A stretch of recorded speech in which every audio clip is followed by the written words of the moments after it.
All right, so are we doing this whole daylight saving time thing again this year or what? It's September, which means, well, you know what September means. Either way, we're diving into daylight saving time today. You guys wanted the lowdown on whether or not we're going to be changing our clocks forever now, so Yay. well, we hit the books, so to speak. Ready to get into it.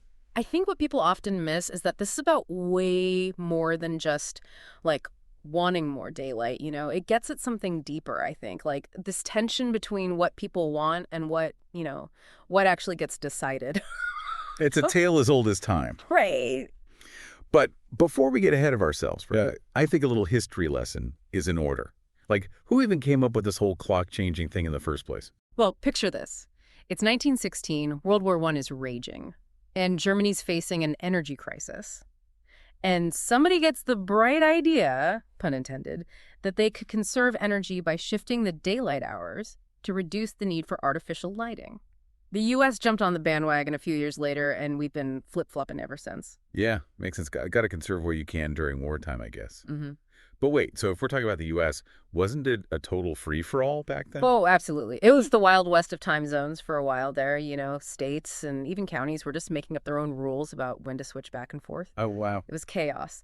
Finally, in 1966, Congress decided, all right, that's enough of that, and passed the Uniform Time Act to try to bring some order to the whole thing. The Uniform Time Act. So that's the reason states can't just, go rogue and become their own little time zones, right? Exactly. They need Congress to give them the thumbs up. Gotcha. But that hasn't stopped them from trying, though, right? Not even a little bit. It's pretty amazing, actually. Almost every single state has at least thought about messing with DST at some point. Really? Every state? Yeah. It seems like nobody actually likes changing their clocks. Well, can you blame them? So let's get into it. What are some of the, juiciest arguments for and against making DST permanent? Sure. Let's start with the pro-DST side. What's the strongest argument, you think? One of the big ones you hear a lot is about safety, actually. Less traffic accidents, lower crime rates, that sort of thing. The idea is that having more daylight during those after work, after school hours, when people are out and about, means there's better visibility. And that should, in theory, make things safer. Okay, so more daylight, less crime. Makes sense, especially in cities. But I bet not everyone's convinced about this, right? Oh, of course not. You've got your critics who say, hold on a minute. Yeah, there might be a tiny dip in crime right after the clocks change, but that doesn't mean DST is some kind of crime-fighting superhero. You've got to look at the bigger picture things like the economy, policing, even just the fact that crime rates naturally go up and down with the seasons, Okay, so it's more complicated than just more light equals less crime. Way more complicated. Makes you think. Okay, so what about the other side? What about the people who are like, no way, no how to permanent DST? What are they saying? Well, for a lot of folks, the biggest concern is what it does to our bodies. Our sleep in particular. Yeah, tell me about it. That whole spring forward thing really messes me up. But, is it really that big of a deal? Or is it just a few days of feeling a little sleepy and then we're good? Well, the thing is, it's not just about feeling a little groggy, unfortunately. There's a growing body of research that shows even that 1-hour shift can really throw our internal clocks out of whack. Really? Yeah, and that can lead to some not-so-fun side effects. We're talking sleep deprivation, mood swings, even an increased risk of heart problems. Oh, okay. I had no idea it was that serious. Yeah, it's something to think about for sure. No kidding. It makes you wonder if that extra hour of daylight is worth, messing with your health. Right. It's a trade-off, and it's one that scientists and policymakers are still trying to figure out. There's no easy answer. So, like with a lot of things, there are pros and cons. Totally. Weighing those benefits and risks and deciding, as a society, what we're willing to deal with, that's the tough part. Definitely not as simple as just picking more evening sunshine, huh? Nope, not at all. And it gets even more complicated when you look at how individual states are handling this whole thing. Speaking of states doing their own thing, what's the deal with Arizona?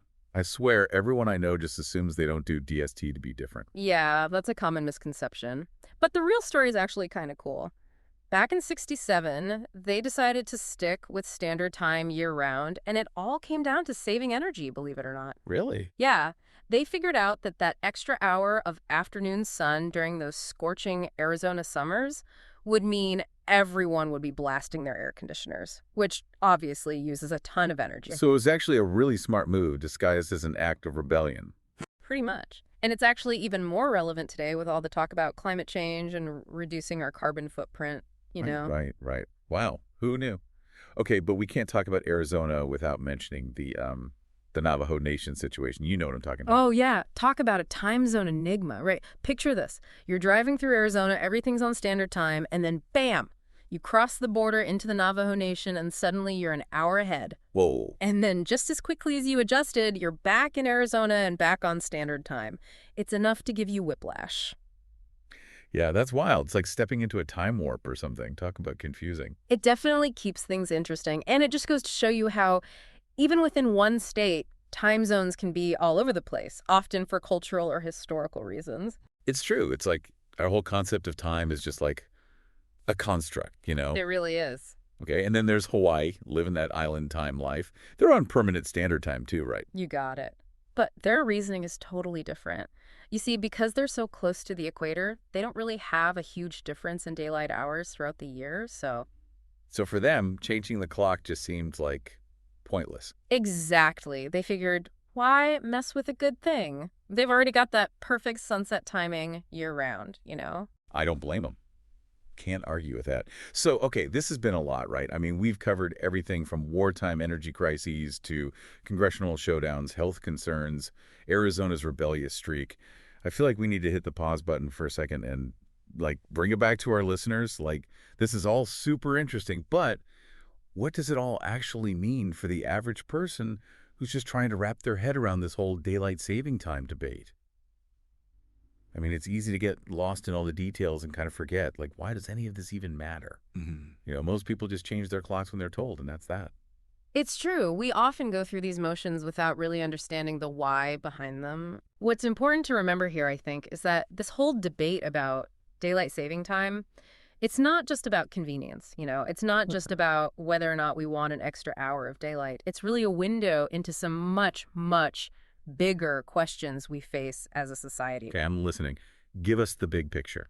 Well, think about it, right? We're talking about like the balance of power between states and the federal government. Okay. We're talking about how much say the government should have in our lives. We're talking about scientific research, how much we trust it, how it shapes the decisions we make. Wow. You weren't kidding about the big picture. And maybe even more than that, it makes us question this idea of time itself. Like, what even is time? How do we measure it? What does it really mean? It is kind of trippy when you put it like that. Yeah. Right. And that's kind of my point. I really want to encourage everyone to look at this, look at any issue that grabs their attention with a critical eye, a curious mind. Don't just go with the flow. Don't just listen to what everyone else is saying. Dig a little deeper. Think for yourself. Come to your own conclusions. So you're saying this whole DST thing could actually be like the key to becoming a more informed citizen. Absolutely. Knowledge is power, right? When we understand the history, the arguments, when we really get what's at stake, even with something like daylight saving time, that's how we become more active, more engaged participants in this whole democracy thing. I like it. Yeah.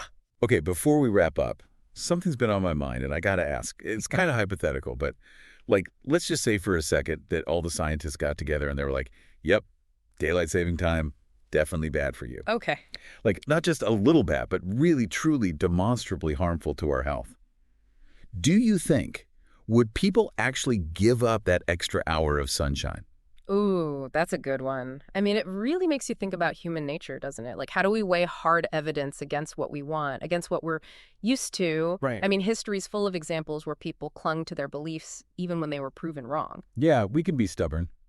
For sure. But we're also capable of amazing things, of changing our minds, of adapting. Yeah. So who knows? Maybe if we were faced with undeniable proof, enough people would be willing to rethink this whole DST thing. Especially if there was, like, another option, right? Something else that could give us those benefits, that extra daylight, without the downsides. Exactly. It all comes down to, like you said, weighing those costs and benefits and being open to new information, new ideas.